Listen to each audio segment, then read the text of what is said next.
So everything's put back together. Checked everything.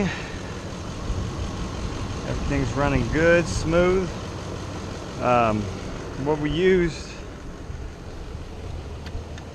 for this job, I have my, so let me show you what I used. I used a pick,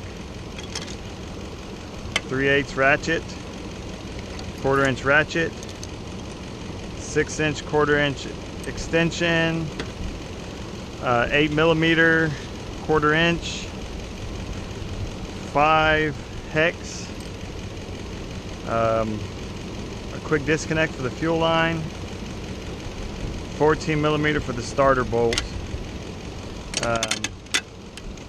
and then a 10mm, I don't have it here, but 10mm for several of the bolts, 1/4 inch. I also used breaker bar and brake cleaner. I used brake cleaner to clean some things.